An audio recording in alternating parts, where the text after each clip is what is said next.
Smack talking where the legends live and the rookies get schooled in law.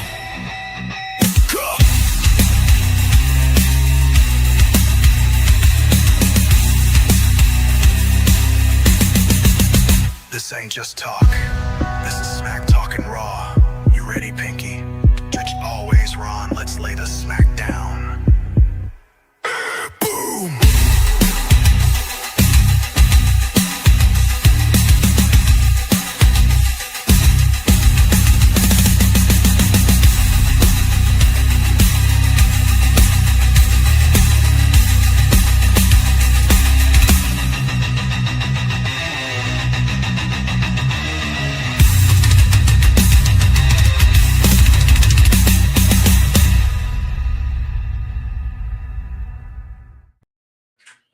What's going on, everyone? It is Smack Talking Raw.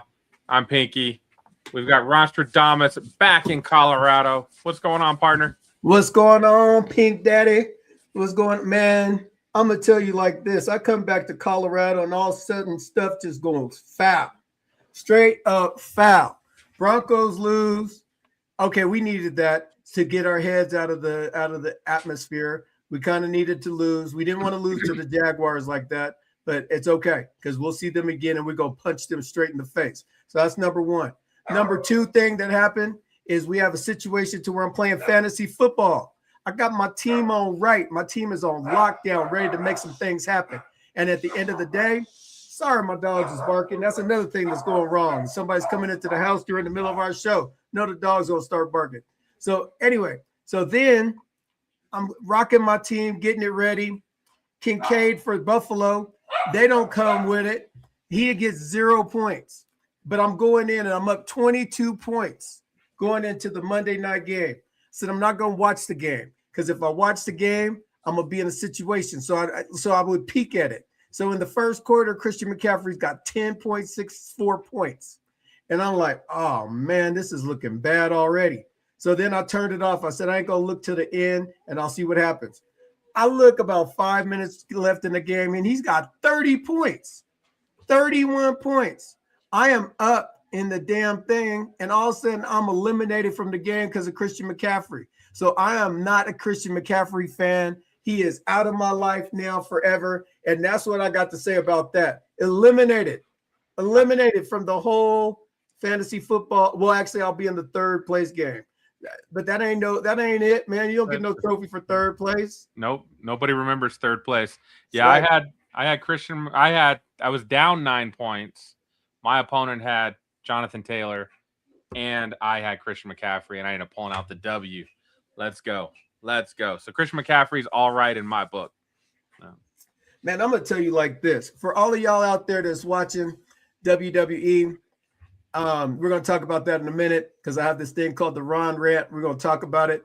But if you're out there and you're doing fantasy football or anything like that, just don't take it too seriously, man. Because like when I lost, I couldn't sleep last night. I'm sitting up there.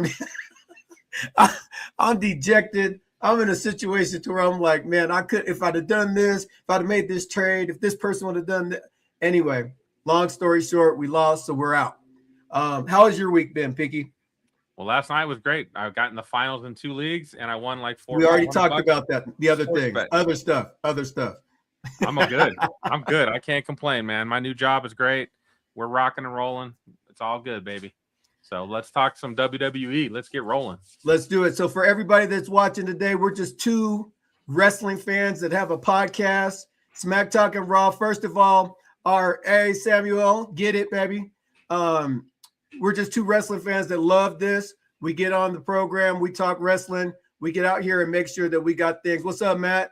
We just get out here and just do our thing, man. So stay on. We're going to talk about some really incredible stuff today. Today, we're going to be talking about 25, 26 WWE moments. I'm doing great, Sam. How are you? And Matt, how are you? It's Christmas time, man. There ain't nothing to be wrong then. Christmas time in the Rockies, and it's like 60, 70 degrees. Right. I feel like I'm back in LA. This is stupid. So we have this segment that we do, and it's called Ron's Rant.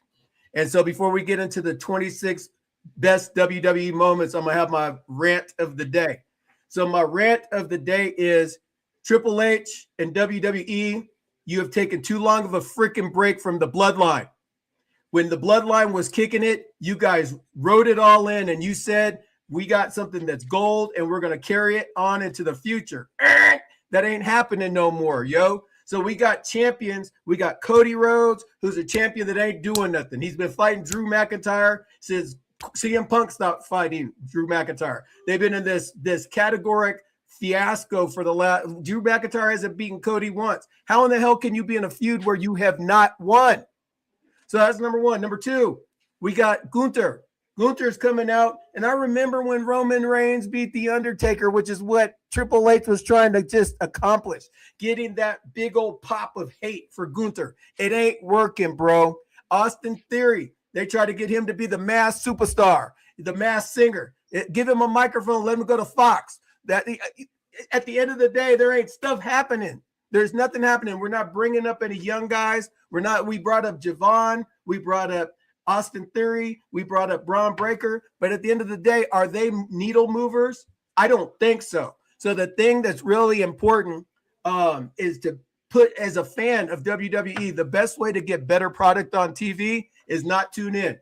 Watch all the recaps and get yourself into a position to where you're up to speed with what's going on. But this product sucks right now. I'm watching a tape Monday Night Raw, and that Raw sucked. That was the worst Raw I've ever seen in the history of Raw.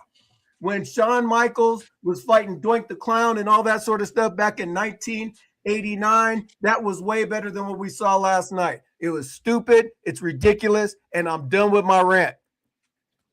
All right. Well, I'll hit up Matt. Matt, we do another show that's more football and nonsense in other sports if you into that later. That comes on in an hour and a half. So join us for that if you like other sports besides wrestling. God, Ron, all that was good, man. I can't even argue with you.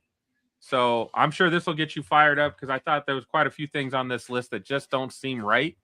Come on with it. I'm fired up. Top 25 moments, not the top 25 matches. Okay. So, and let me share my screen, and I'll get you fired up here. And thank you guys for tuning in. Also, for everybody's tuning in, drop a like or comment like Matt and Samuel are doing. We're super fired up to just chat with you. All right, let's go. Make it happen. All right, number 25, Omos manhandles Microman, and this was at Triple Mania. And this was a fun moment. I don't know if it's one of the top 25. Yeah, I mean, that's child abuse, man. You know what I'm saying? I thought about it at the time. That's just not right. You don't do that to a little guy, man. That almost is what, 7'7" or something like that. I think he's 7'3". Yeah, and him holding something, that's terrifying, dude. So yeah, that ain't on my list, man. I love it. We'll move quickly then.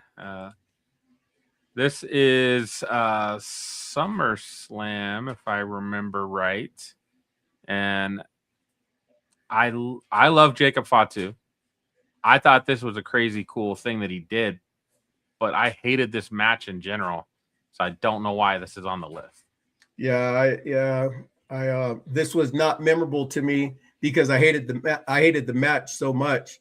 But I mean, it's kind of crazy to see a big man like that do something like that. So we crave to have like big moves and big memorable things, but when you put it in the middle of a match that doesn't really make sense, it ain't really that big a thing. And if I remember right, this is after the match was over because the MFTs had come in and were messing with him at that point. Right. So right. This is a shame because I love Fatu. He's my dog. Love that guy. I hated seeing. I hate seeing this on the list, and this is WWE's list.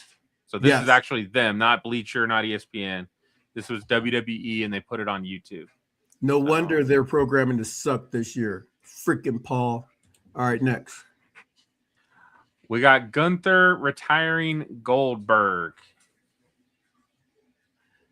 You know, at the end of the day, it's a historical moment, and it was a pretty decent match, all things considering. But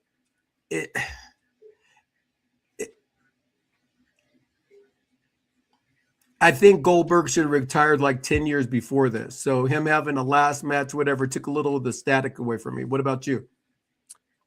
Well, what's funny is this is actually one of his best matches of all time. And it ends with him getting choked out, right? Right. This was actually one of his best matches. It's like a 15-minute match. Goldberg ain't never had no 15-minute match. It's like 5 minutes and done. He didn't need to because he was controlling the whole thing. Maybe you get one or two moves and it was going to be a jackhammer or power slam and then it's all over, you know? So, yeah. The problem, I don't think this was memorable.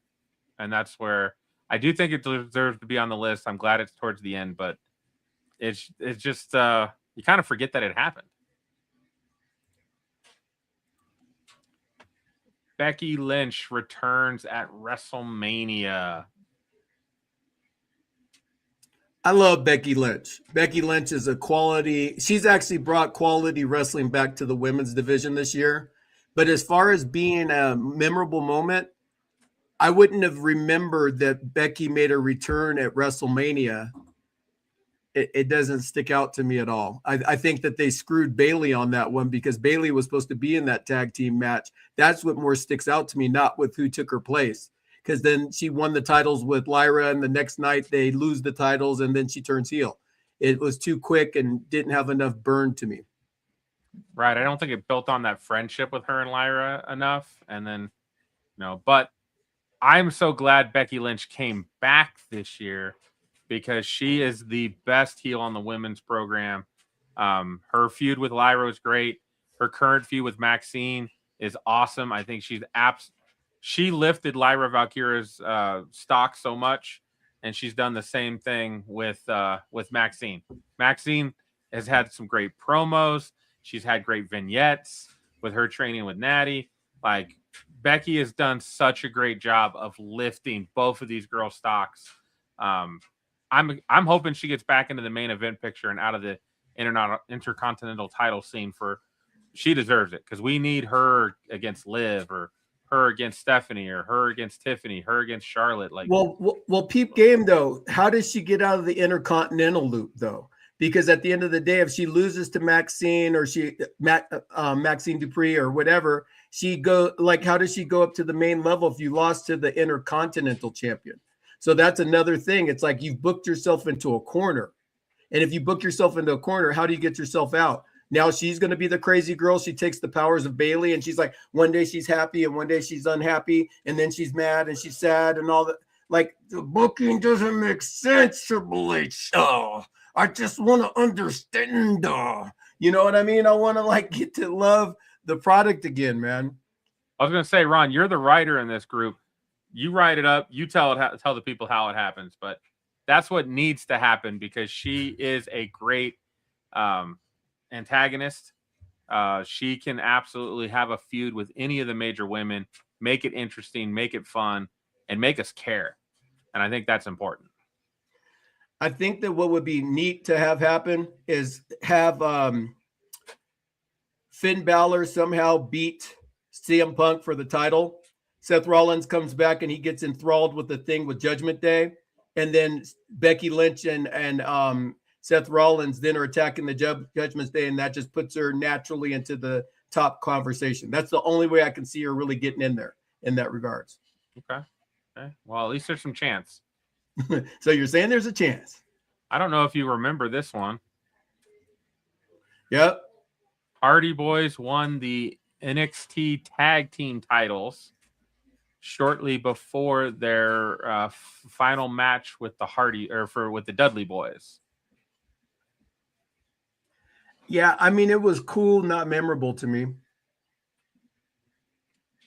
Yeah, I think maybe the match with the Dudley Boys is maybe a memorable moment of 2025. I thought they actually put on a pretty good show. Right. For all four of those dudes being late 40s, early 50s. The Hardys going through tables and stuff at their age, I just makes no sense to me. Like, I stubbed my toe and I'm banged up for a week, you know? That's a thing about the booking. When you have wrestlers that are in their 40s and 50s, I don't know. I get out of the bed in the morning sometimes and I'm wondering who threw me through a table. I'm like, what in the heck just happened? I only got out of the bed, right? These guys are, granted, they're putting their bodies through extreme situations to get a pop off, right? But at the end of the day, do I want to watch 48-year-olds fight against each other rather than watching 20-year-olds that are going to be around on my TV for the next 15 to 20 years fighting each other? That's what it comes down to. I always get it confused. Is it Jeff the one that wears the paint? Jeff is the paint. Matt is the not in as good a shape. Yeah, Matt doesn't have it. He's slow as molasses at this point. Yeah. Like, he should probably be done. But I get it. They're still making money. As long as people still want to pay to see him, I can't fault the guys for making their money. But at some point, you're going to have to decide, do I want to not be able to move with my grandkids, or do I want to spend great quality time with my grandkids? You're not going to be able to have both. Awesome. Matt, you're going to subscribe to the show, so that's awesome. Not being a wrestling fan, so maybe we can convert you over when the product gets good. Just keep watching us, brother. I will say, yes, this moment in the Royal Rumble was one of the funniest moments of the year. Yes. And I would argue it's maybe one of it's at least in the top 20, 25 of funniest moments of all time. To see him in backstage with Triple H, and then what's his name got jumped? I think it was Carmelo, right? Was it Carmelo that jumped him? Yes. Yes. Carmelo. Who did he jump? Oh, it was the small Asian guy. Tajiri, not Tajiri. The other dude. We know who you're talking about. So got some American made. Hanging out with Otis. So when Braun came out and he started running the ropes, and I Am Speed is in the ring, he had no idea that he was about to get catastrophe put on him. I mean, that hit looked devastating. Just devastating. And then you listen to Braun Breaker talk about it, and he was like, yeah, I think he missed up his mark. He was supposed to be here, but he wasn't.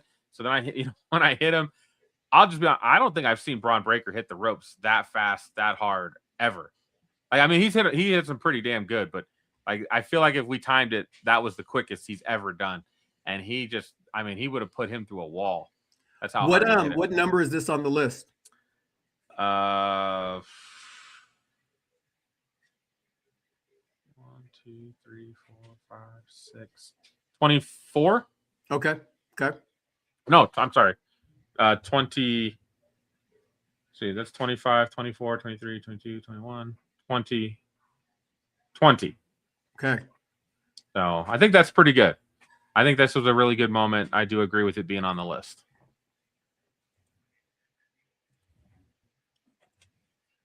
Oh, I thought I shared it. There we go. I mean, this was a crazy spot by EO.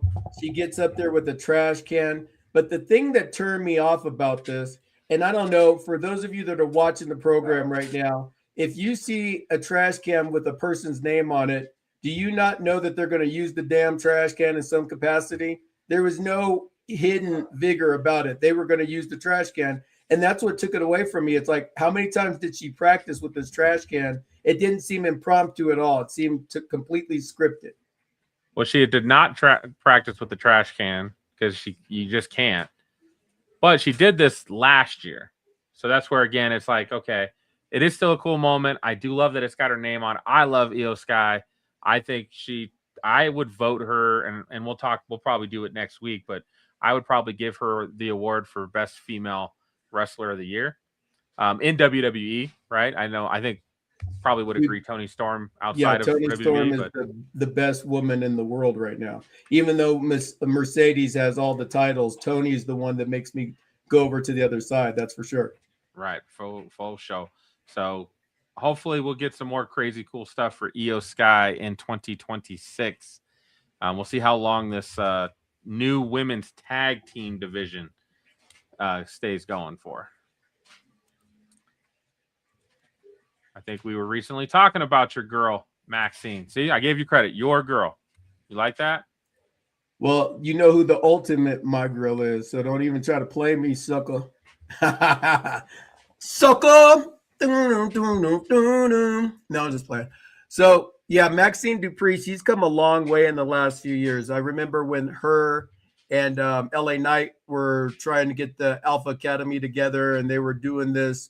We're the management team. So to go from there to be in the Intercontinental Championship, bravo, bravo. Does she deserve it? You know what? For a lower title, I think it's a perfect person to put the belt on right now, to give her the chance to grow it, to get some people behind her, and eventually maybe make her a long-term product for the future, as far as for WWE in the heavyweight division. And if she never moves up to the main event scene, we know she's a talented mid-carder. And there's nothing wrong with that, right? We need Maxine Dupree's, we need Lyra Valkyria's, we need Chelsea Green's to keep the mid-card interesting and help that new talent, because they can't all be winners, right? That's right. They can't all be winners. I didn't show you my shirt. This is when Daniel Bryan beat John Cena at SummerSlam, and then Gross. Randy Orton cashed in the Money in the Bank on him with Triple H as the referee. I am not a Daniel Bryan fan at all. He's one of the great ones. He was a B+ player, but he played that role great. Yeah, I can never get behind him or the Yes movement. I didn't like that.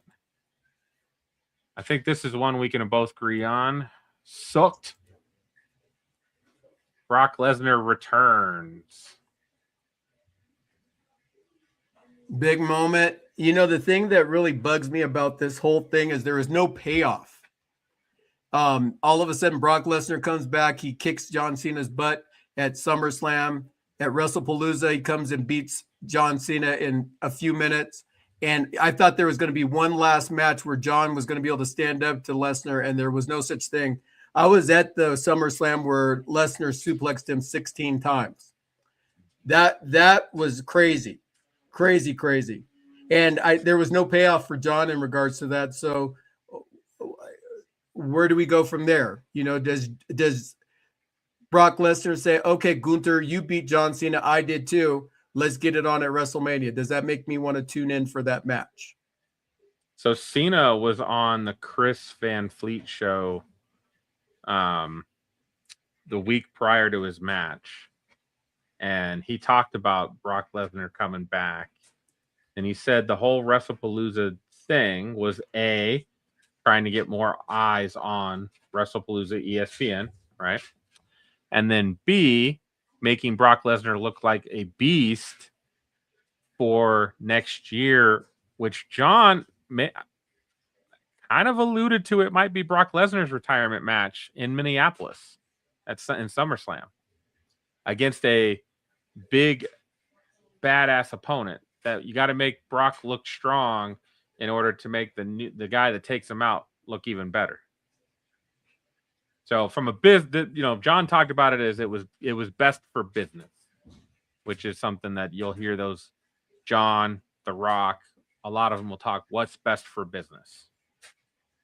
I still think a match between them, WrestlePalooza happens, awesome. Then we get Brock Lesnar versus John Cena, and Cena gets to go Super Cena and overcomes, finally squashes that giant, and we're good. But I know that doesn't help Brock Lesnar for 2026. That's right. Let's see here. This got zoomed in really big, so I just want to make sure how it shows up here. We got the Vision turning on Seth Rollins. This was on Monday Night Raw.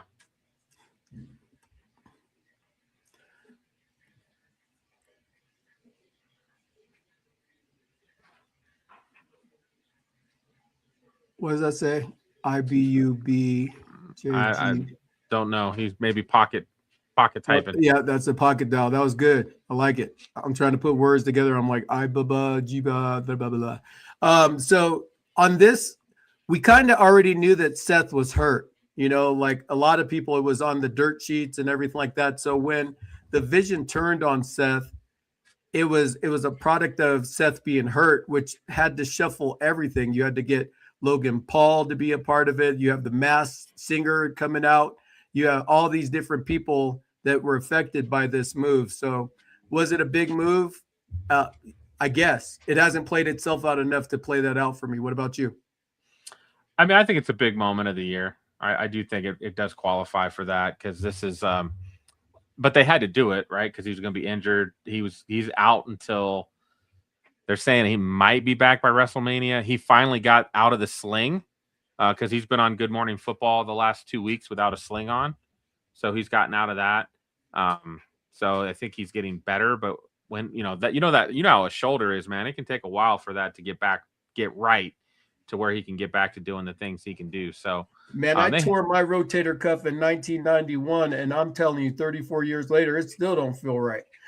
Well, I mean, with today's technology, they could probably get back in there and help you out. But that I think this was a big moment, and I think it would definitely deserves to be on the list. Where it might be on the list for me, I don't know if I think it's in the top, almost in the top 15. I don't know if that would make it for me, but I do think it deserves to be on that list. And I still love Bronson Reed, and I love Seth Rollins. And you know what, guys and girls, like if you're watching this show, chime in with you think your top 5 or so matches are or moments from 2025 are. Because like I don't agree with everything that's on this list. As a matter of fact, I think that's the reason why the booking sucks so bad is because people are sitting up there like, that was my idea. I wasn't creative and I should be. No, shut up. Little boy, I want to do a rock on him, but I'm real mad at the rock right now. Bottom line is we got to get our situation to where we get some good moments. It's not hard to write wrestling. That is absolutely true. And then it was Tiffy time, and Tiffany Stratton cashes in the Money in the Bank briefcase against her friend Nia Jax and takes the title. Whenever you win a title, it's hard not to put you on the upper echelon of moments. And so Tiffy, her title was kind of like, but that moment was really cool. I will also throw in kind of a side note. I thought her entrance at WrestleMania was pretty damn good. Yes. Her coming out of a Barbie box. Out of a Barbie box was sick. Yes. I thought that was pretty, and that was her idea.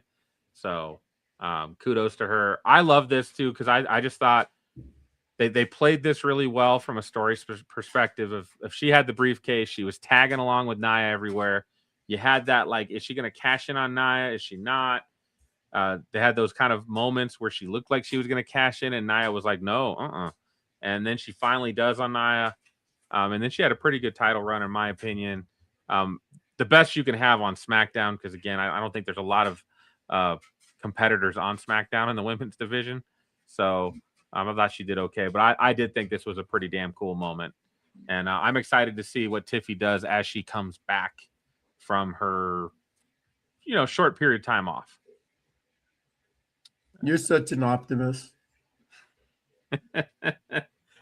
I'm the baby face and you're the heel. That's how this works. So War Games and Braun Breaker beating CM Punk with the help of the Masked Singer and Cody Rhodes and Roman Reigns coming in and all that sort of stuff. I mean, it could have been better. At the end of the day, it could have been better. I mean, you had the Masked Singer come out, and now we know that that's Austin Theory. So Austin Theory, aside from John Cena, he ain't beat nobody in like 10 years, and he's only been in wrestling about 6. So I'm just trying to say, like, how in the heck? I mean, he was U.S. champion for a long time, but at the end of the day, what has he ever done? So this story that they're telling, it doesn't live up to the moment so far. Long term, does it? Maybe. But with the Triple H era being what it is, I just saw my boy CM Punk take a loss that he didn't necessarily need to take from Braun Breaker. Well, we've seen. Well, what sucks about that on Raw last night is we've seen that play out like 5 or 6 times. Main event of the night, the Vision versus somebody, and then all of a sudden the third member, second or third member of the Vision comes out, they spear, done. Like we've seen that already. It's enough. It's enough. Hopefully we can stop this shenanigans for 2026. I didn't think this War Games match was that great. I think Braun Breaker's getting better character and mic wise, so I'll give him some credit there. That at least I'm like, okay, I'm a little interested in what you have to say now, but I still don't think this was a great moment of a top 25 moment of the year, in my opinion.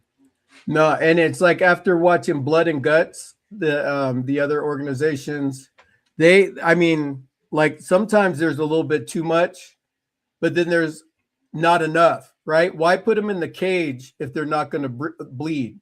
Why put them in the cage if there's not any real animosity? Like these guys, they feel like they could just be, oh, like I'm mad at you right now, but you did a good move. Good job. Let me tap you on the shoulder right now. It doesn't feel like there's real hatred amongst them. And that's the thing that makes me so frustrated about this. Could just be a Ron's rant. I think we're going to change the show from Smack Talking Raw to Ron's rant. You know what I'm saying? Because the product sucks. For those of you that are tuning in for the first time, I've been a wrestling fan for 41 years.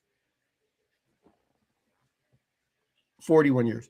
And in 41 years, I have watched the Four Horsemen beat Dusty Rhodes up in a parking lot. I have watched the Midnight Express fight against the Rock and Roll Express. I have watched Hogan fight against Savage. I've watched The Rock and Stone Cold go at it. I've watched all these different things. DX going against WCW, all these things. And the product right now, the thing that I just dislike about it is that there's no continuity in anything. When I'm watching wrestling, it's like, okay, Braun Breaker has gotten a title match with CM Punk on January 5th to try to win the World Heavyweight Championship. Okay, well, after Seth Rollins got hurt, why didn't he immediately get a championship? Because he was the one that put Seth Rollins out. Why do you have to wait 3 months? Like the continuity of the story just sucks balls, man. And if you're watching this show, it's like, I remember my friends, they're always like used to mess with me in the past. And if you're being honest, wrestling fans, this is what I'm talking about. We celebrate wrestling because we love the stories. We love to be with our friends and be like, dude, did you see that on Monday night? Did you see that on Friday night? Did you see the PLE? And we're like, yeah, man, that was incredible. The Bloodline story, when it was popping, and everybody was like crying because this happened and Jey Uso and Sami Zayn and all this sort of stuff. But since then, it is trash.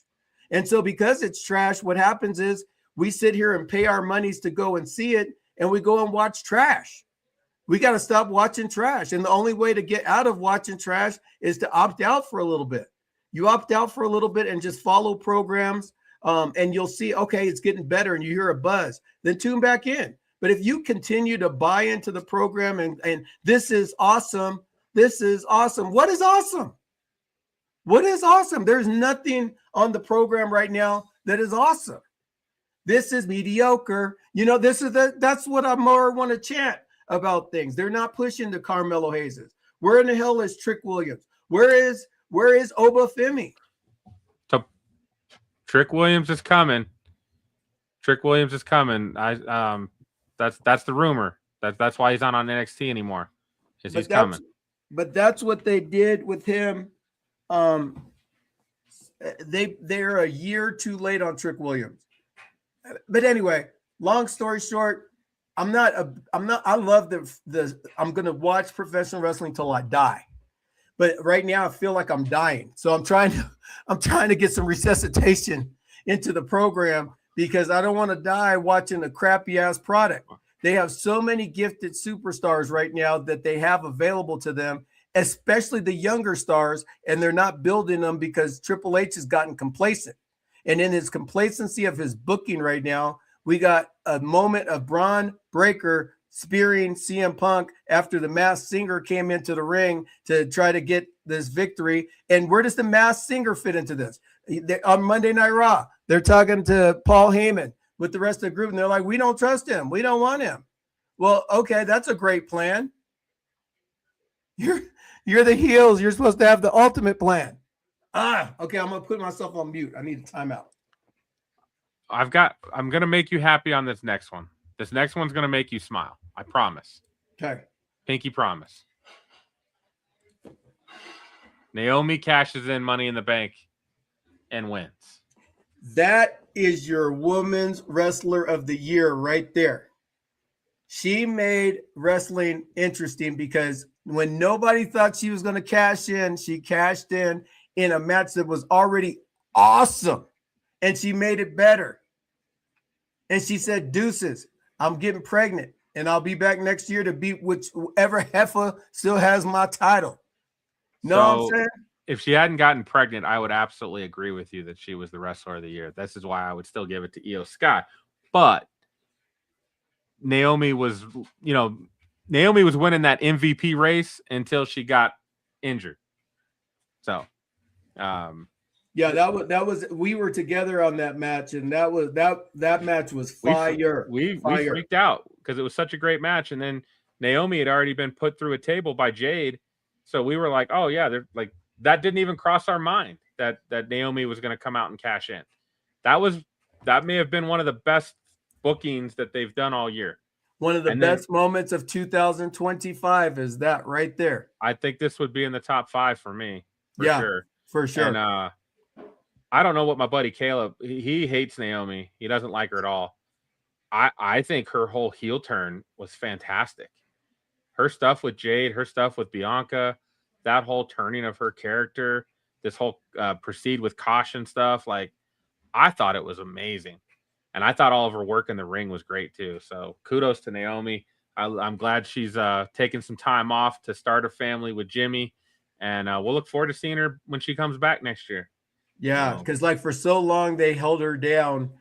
She was not up to anything. She left and even went to TNA to go and wrestle for a while because they weren't using her in WWE. And so it's incredible to see what it is that she's brought forth as far as her character, her work ethic. She's always been an incredible athlete, and now she's gotten the just due of just getting the title and getting a little backing behind her. So good job, Naomi. I think the next 2 are going to make you smile too.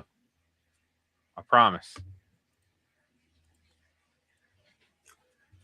Sami Zayn and Kevin Owens.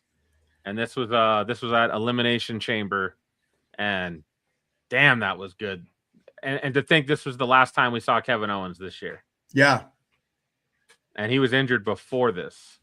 And he went all in on this match at Elimination Chamber. And this match doesn't even get spoken about because John Cena turns heel later on in the night. That went nowhere. But I loved these guys going back and forth with the lead up to this match. Kevin Owens taking video outside of Sami Zayn's house and talking trash to him, as you can see Sammy's wife and you can see Sammy's kids. That was epic, man. Money. Epic. I was like, this is how you use social media. Like, it was great. So kudos to both of these guys. You can tell they love each other. You can tell they can always be best of friends, and they can be the worst of enemies at any point because, again, they trust each other and they can put together really great matches. This was fantastic. I do think this will make it on the list next week. I would be shocked if we don't have it in our top 25. Pretty sure it's going to be there. Yeah, tune in next week. And again, we appreciate you guys for tuning in. People rotate in and out. A lot of this is shot live, and we get a lot of people that watch this after the fact. Drop a like and comment. We tape live on Tuesdays, 6 o'clock Mountain Time. And that's 8 o'clock on the East Coast, 5 o'clock on the West Coast. And you can catch us anytime. Subscribe to our podcast. You can do it at Smack Talk and Raw. We have the fattest music intro. If you haven't heard it yet, that is the best music I've heard on any wrestling podcast. As a matter of fact, on any podcast there is. There's one dude that does like 7 minutes worth of intro of his music, or 10 minutes. I don't know, because I always fast forwarded through it. But anyway, we're keeping it real and keeping it real slow. So Smack Talk and Raw, we're here for it. Drop a like, comment, come visit us next week again. Go ahead, Pinks. So I think this next one's going to make you smile. It made me smile. It made me get all happy inside. Oh. Yes. My girl Liv was back. Oh, I missed her. Something about me and crazy women. I'm just attracted to them. I can't help it. I've met Hannah, so I know. No, just kidding. She was crazy before our second child. So yeah, she was. She had it. She still got it from time to time. Yeah, but, the meds finally started kicking in. I got you. It's all cool. It's all good. Yeah, this was great. They played it great. I know the John Cena Dominic feud was very short, but it was awesome. And to have her come back at this moment, and she slaps Dom, and you can see Cena over here in the corner, like, whoa, what? I don't want to get inside this love triangle, right? And then she jumps on John, and then you see her face change, and it was like, oh no, she's gonna kick him in the balls. Like, we knew what was gonna happen. We were like, no, John, run away, run away. I loved it. I loved Yeah, it. this was John's best match in my opinion. This match with Dominic Mysterio at Survivor Series, I thought that it was just really well planned out, because you had the thing where Dominic gets hurt and you think that all this is going on, and people have been saying negative things online about the pop rocks and the choke slam and everything like that. But he gave everybody a chance to come up, and everybody grew as a part of that program with him. Yeah, it was fantastic. Raquel, Roxanne, Finn Balor, JD McDonough, and then Liv shows up, and I mean, WWE is a better place when Liv is around. So yes, I am glad she is back, and this was just great. And now we can get some Liv and Dom, and then we're waiting for that to blow up, right? That's going to blow up at some point. It's got to. They can't do it forever. I'm not sure how I feel about this, so I'm interested in how you feel about this. This was from the very beginning of the year, the first Netflix on Raw on Netflix, and The Rock ceremoniously giving Roman Reigns the Ula Fala. Ula Fala. I was going to say Shula Fala. I was like, that's not right. Ula Fala. And that was really about it. I do like Heyman's look here. Like, Heyman's not too sure about this. Is The Rock going to do something? Are we? I mean, I feel like this moment might matter if we get Rock and Roman in 2027 or 2020. Like, if we get Rock and Roman at some point, like, people want to see that match. And I don't know if Rock's got too much more left. So Rock is 2 days older than I am, and I'm 53 years old. And granted, I'm not training like The Rock or Roman or anything like that, but 53 is for real, bro. It is for real. No doubt. I don't know if The Rock, I've seen some pictures of him recently where he's lost a lot of his muscle mass and stuff like that. So I don't know if that match ever happens. That might just be one of those that they were trying to squeeze in at WrestleMania 40 that they missed the opportunity. Yeah, I feel like they should have just done it and pushed Cody. You know, they could have pushed Cody beating Roman back to SummerSlam. Like, yeah. Or they could have done this. They could have done it like WrestleMania 10 and have Cody have to have a match against somebody to have a warm-up match, and then have The Rock and Roman fight the first match, and then the winner fights in the championship, as opposed to having Cody and Seth fight for who's going to be whether it's going to be a Bloodline Rules match in the second part of the night. They could have done something like that. This next one, I don't know why it's so high on the list. This is Damian Priest, and he launches Finn Balor over the railing onto a table, which is a crazy spot. But is this a top moment of the year? I don't even remember this. Yeah, this is top 10. So I don't know where they got this at all. I'm just out on this. Yeah, because both wrestlers are not top tier wrestlers, so why would that even matter? Honestly. Right. I mean, Damian has had a world title, Finn has had a world title, so they're not insignificant, but they're definitely not relevant at this stage in the game. Personally, being there with tears in my eyes, there's a memorable moment for me. I watched John put his shoes down, take his armbands off. I watched him on the ropes, watching a highlight video of himself. I watched him get out of the ring, turn around, salute everybody, and then walk out. The crowd still stunned by what we had watched. I just have a problem because they didn't have John get on the microphone and say anything. As a person that was watching on TV, I was bummed out about that because I was like, that's history.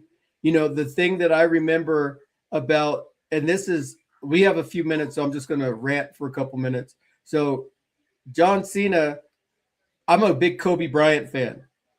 And Kobe in his final game with the Lakers scored 60 points and won the game against the Utah Jazz. And his most famous thing that he said is, I want to thank you guys, Mamba out. That'll be etched in history. John Cena said nothing. And that's a bummer because you don't get a chance to come back and make that moment over again. Him watching the video on the video screen and everything like that, them putting the titles on him from Cody and CM Punk, it would have made so much bigger of a difference for him to say, you know what, I've had 25 years, and even though I gave up, you still can't see me, or something, so that it would emblazon his role in the history. This is the greatest champion of all time. Withered down to let me give you guys a salute to peace out. Goldberg got more than that. It just got cut off. Goldberg. Good job, John Cena. A couple of these moments were from the first Raw on Netflix. This is Rhea Ripley winning back her title against Liv Morgan. It's kind of the end of their feud for the year, which was good. They had been in a pretty damn good feud for a while, and this was kind of the culmination of that. And I would say this is definitely in the top 25 of the year. I would say probably towards the back end, but yeah, I think it's memorable. Put this like definitely towards the back end. Not top 10 like they have it, but it's on the list. Right. And I'm just thinking, man, Rhea's getting a good show right now.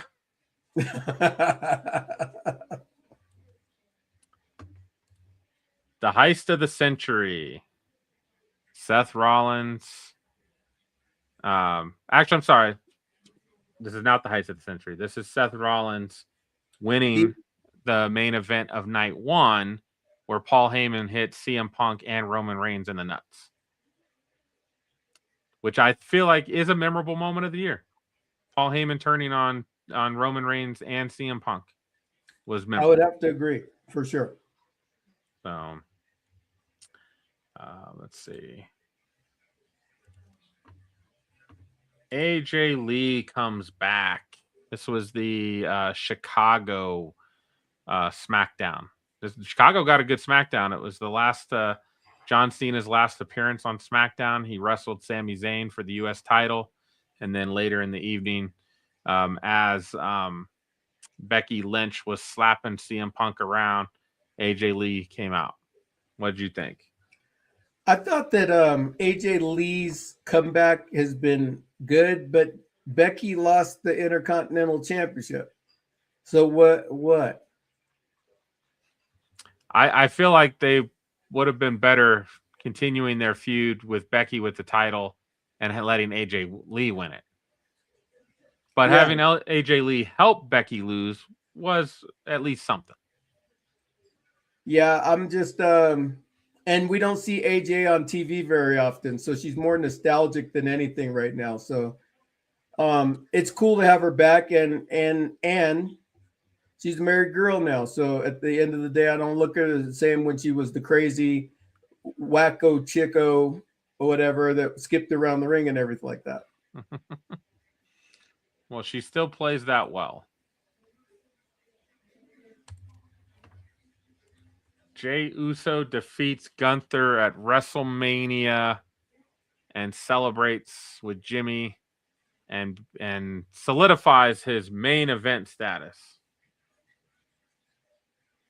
This is the biggest robbery of any WrestleMania I've ever seen, because Gunther has become a jobber because of the fact that he lost to Sami Zayn and to Jey Uso. You can't get any strong credibility when you lose to two people that are either tag team wrestlers or a person that's been proverbially just a mid-carder your whole entire time. Ric Flair, he could make great people look great in every match, but he would never lose. And Gunther, if you're the ring general, you got to be the champ and you got to defend that championship, whatever status that you're in. Like if he would have fought against Brock Lesnar, if he'd have fought against Roman Reigns, if he'd have fought against CM Punk or any of those level of superstars and lost the belt, okay, I understand. Jey Uso with a tap out? That's the part that I hate is the tap out. Like, hold up. Gunther's one of the beasts of in the division. He's the guy. He's the monster that taps you out. The move was barely thrown on him, and he's tapping out. Get out of here. That was a horrible booking or creative idea. Like whoever came up with the idea, you want to have Jey Uso win, perfectly fine to me. There's other ways to write that in. You could have had Jimmy come down and distract Gunther.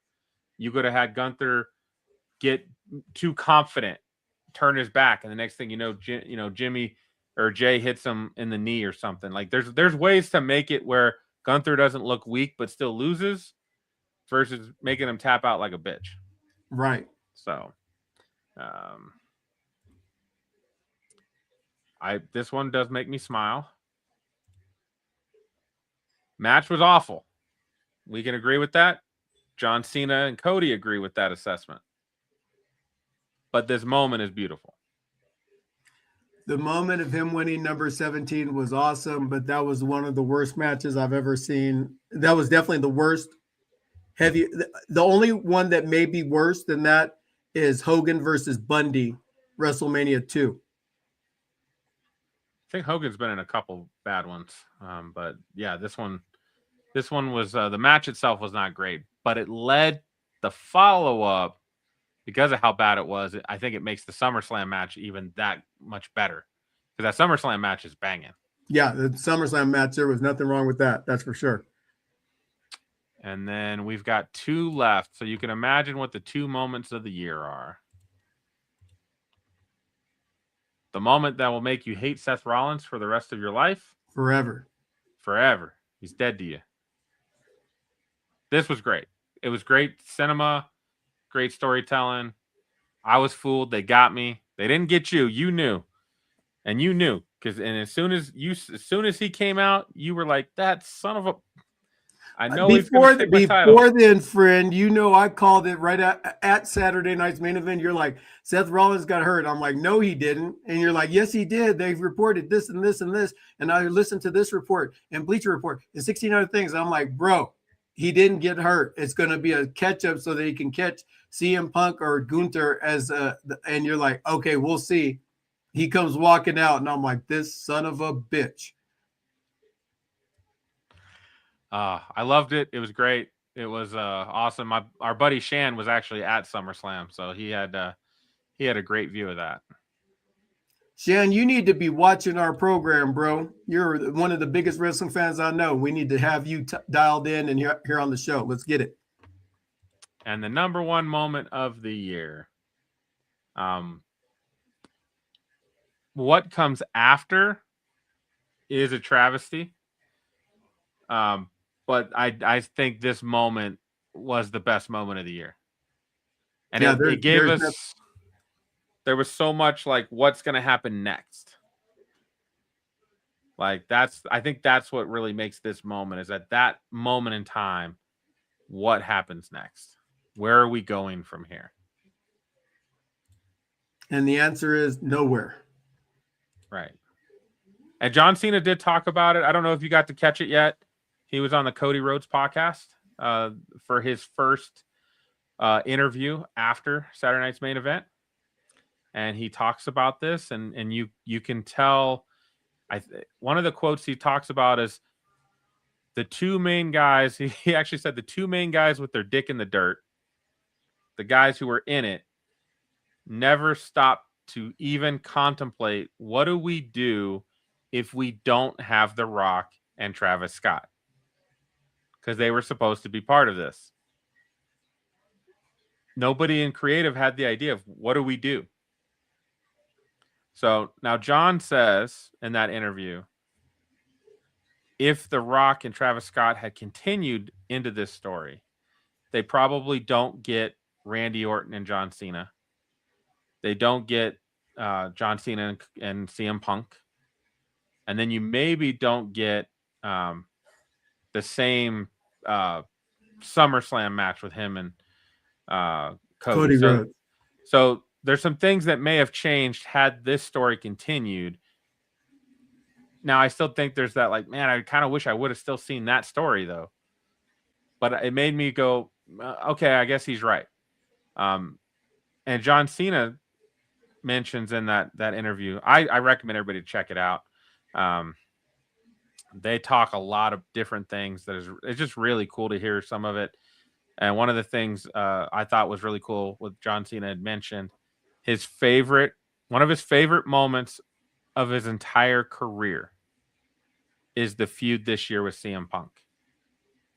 Because it got CM Punk to go to Saudi Arabia, make amends to the Saudi Arabian people for the things he said and the way he felt. And John Cena said to see the crowd forgive him and then cheer him was one of the best moments of his entire wrestling career. Because he felt that wrestling brought people together. It brought CM Punk and the Saudi Arabian people together. Maybe they've got opposing views.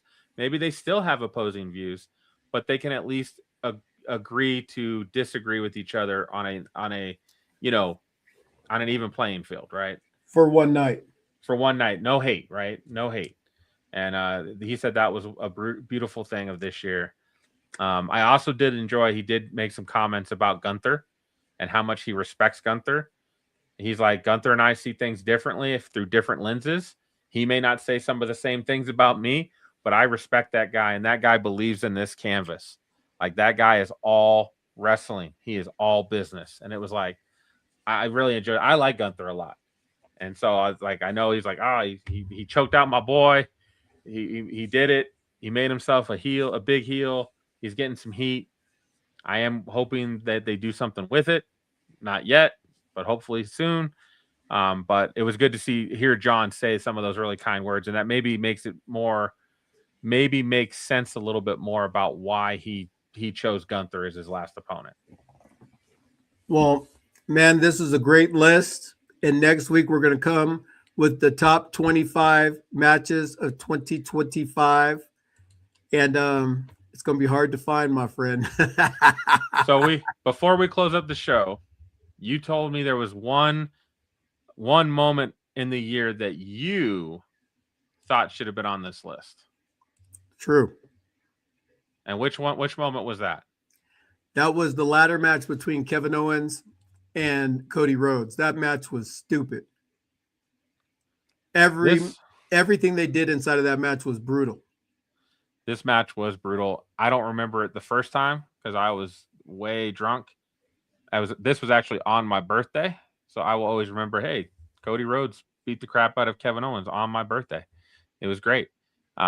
This was fantastic. When I rewatched it, I was like, oh, damn. That Alabama slam to break the ladder was nasty. Ridiculous. And there's a lot of things that could have gone wrong in that spot for sure. And maybe it did. That's why Kevin Owens is out. Oh. The moment for me that's not on this list that I think should be on this list and is also one of those reasons why I love wrestling was seeing Stephanie Vaquer win her first championship at WrestlePalooza with her dad in the crowd. It was the first time he's ever seen her wrestle live. And you could feel that emotion from her when she won. She hit that spinning corkscrew, or I don't even know what they call Dragon corkscrew, a superplex. Yep. It's amazing. This was a great moment. I think she's going to be a champ for a long time. She's going to be in the main event scene for a long time. She's awesome. And those moments, and again, I think that's overall talking about this year. It's the moments that create interest, that create our love, that we remember like 5 years from now. Like, oh, I remember when Roman Reigns did this, or I remember when John Cena did that. Like, those moments are what we really remember. and I will definitely remember this moment from 2025. And it should have been on WWE's list. Should have been, for sure. Close us out, my friend. So for those of you that are tuned in to our program, we always appreciate you guys watching. Drop a like or comment. Check out our music. Smack Talking Raw from the beginning is stupid sick. You want to download it as a ringtone, or you want to wake up in the morning and be pumped up, it will do that for you. Our outro is equally as great, so don't miss that. But you want to check out Smack Talking Raw. And if you don't like Smack Talking Raw and you ain't ready for Christmas, we got 2 words for you. Suck it! See you next week. Yeah. Smack Talking Raw. Ron and Pinky in the house. We the main event, yo, the crowd gon' scream. Cena hit the ring, you can see me theme. CM Punk pipe bomb, truth getting told. Stephanie Vaquer in the ring looking bold. Pinky's on the mic, Ron's got the play. Dropping hot takes every single day. Mike's blaze, crowds wild, energy tall. Monday night vibes, we bring it on. From the top rope talk to backstage